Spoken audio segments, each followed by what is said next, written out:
Good morning. How's everybody doing? Thank you, Andrew, and everyone at the City and State for all you do all year long and for bringing us together this morning to talk about corporate social responsibility.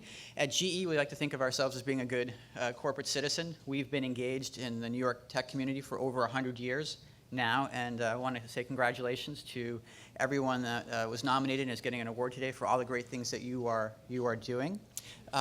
So I want to take just a quick second. Intelligent cities.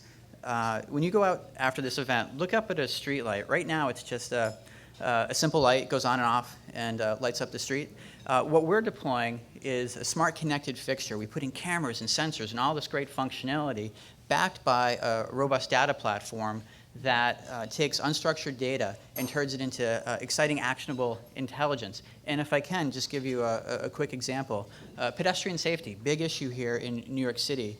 Unfortunately, this year alone, about 100 people have been killed, and I think about 10,000 injured. Imagine, if you will, you're driving down a street here in New York, it's a rainy night, and there's a pedestrian crossing through a block.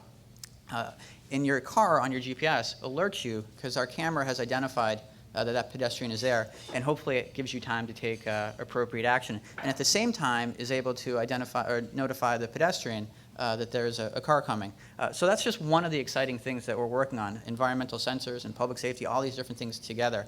I throw that out there as part of the conversation today about innovation and technology, because we're at such an exciting time with technology, big data, the cloud, mobility, mobile applications, all coming together and disrupting the way in which government both operates internally as well as the way in which it serves its citizenry. And none of the innovation that we're working on at GE or any of you are working on in your companies can happen without forward-thinking, passionate leaders at the city that are accepting of innovation and driving this change. And I think we're tremendously fortunate to have just one of those leaders here in New York, our Chief Technology Officer, Minerva Tantoko. It's been just under a year since she was appointed and announced by the mayor at the New York Tech Meetup last September. And I think in that very short time, she has become one of, if not the greatest ambassadors of the technology community here in New York. I sometimes wonder if there's maybe a couple of her, because she seems to be everywhere all at once, going to meetups, going to every corner of the boroughs, meeting with companies and schools and people to get them excited and impassioned about technology and what it can do to change the future of this city. I think it's safe to say, I think she often says that she loves her job. I don't think anybody would question that. Her passion is tremendously effective, and I don't think there's probably a mayor in the country that wouldn't be excited to have her on their staff. So we're tremendously fortunate that she is, in fact, here working to help forward the city of New York. And with that, I would love to welcome to the stage the very, very first Chief Technology Officer for the city of New York, Minerva Tantoko.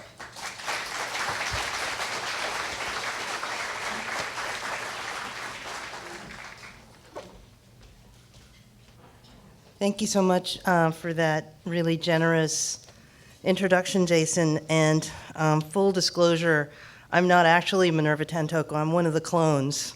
The actual one had to be in another place today. Just kidding. I really am Minerva Tantoko.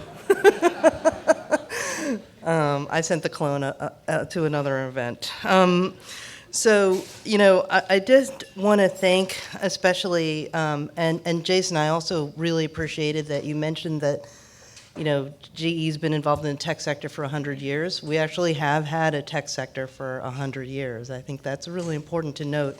You know, we're the home of innovation for so many things. You know, of course, you know, Thomas Edison, Tesla, they all had their labs here in New York City. So we've got a long history of innovation, if that's not an oxymoron.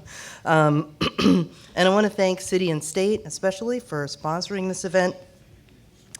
And the publisher, Andrew Holt, thank you very much for hosting it, Hunter College. And congratulations to the honorees as well. I also see many, many friends here, colleagues, and of course, Borough President Gail Brewer. It's always a pleasure. And I also want to thank Mayor Bill de Blasio. He had the vision and leadership to create the role of the Chief Technology Officer for the first time in New York City. And, you know, and I'm very fortunate to be part of an administration that's open to new ideas and really recognizes the power of technology not only to transform government, which is a big part of what the role is, but also to democratize society and improve the quality of life for all New Yorkers. I also have the privilege of being part of a groundbreaking team of technology leaders that are responsible for fulfilling Mayor de Blasio's inspiring vision. Because we're here to make New York City the most tech-friendly and innovative city in the world. So in brief, our leadership is building a plan for One NYC. Technology is a huge part of that. It has 3 pillars: talent, access, and innovation. And it really is in that intersection between government, private sector, educational institutions. We're all going to do this together. Just a brief description of some of the things that are already underway. The New York City Tech Talent Pipeline, which partners very closely with City University. It's a $10 million public-private partnership designed to support the growth of New York City's tech ecosystem. New York City Ladders for Leaders is an application-based program providing professional paid internships to New York City youth between the ages of 16 and 21 over a 6-week period. And this especially is dear to my heart because this year we started to tap the private sector more to sponsor more of our summer youth interns. And one of the honorees today, AOL, and Tim Armstrong in particular, stepped up to the plate and is the #1 sponsor in the private sector for summer youth this year, taking 25 summer youth interns this year, just in New York alone. I think that's fantastic. One NYC, we have a plan in that by 2025, we've committed to providing every resident and business access to affordable, reliable, and high-speed broadband service everywhere. We formed the Broadband Task Force. It's a diverse group of industry leaders from private, academic, and nonprofit sectors to advise on the development and implementation of a citywide broadband strategy. So again, we're doing it together. We're reaching out. Connect Home, we just announced free high-speed broadband service to over 16,000 New Yorkers living in 5 public housing developments in Queens, Brooklyn, and the Bronx, because the tech divide is one of the biggest challenges of our digital age. Innovation.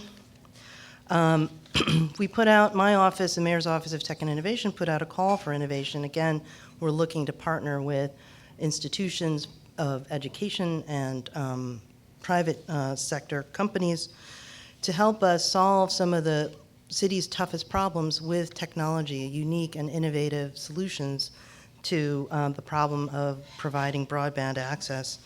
We're looking for affordable broadband access for all, and we've gotten some fantastic proposals in everything from policy changes to new technologies to new business models to help serve those who don't have access to internet at home, those who are smartphone dependent. These are the low-income folks who have no other access to the internet other than a phone. And so we want to make sure that as we digitize our public services, our technology information, that we keep in mind the folks who don't have, the giant, computer at home and broadband access into their apartments. In closing, I'd like to say, let's be that tech sector with a heart as big as New York City itself. In my short time at City Hall, I've been really inspired and deeply touched by the warmth and genuine kind-heartedness of those inside and outside government, and propelled by a deep desire to make a difference for other human beings. It really is about tech for the humans. It's one of the most rewarding parts of this job and why I love it so much. After 30 years in the tech sector and the private world, coming to public service has been probably the hardest and most rewarding job. I recommend it to anyone.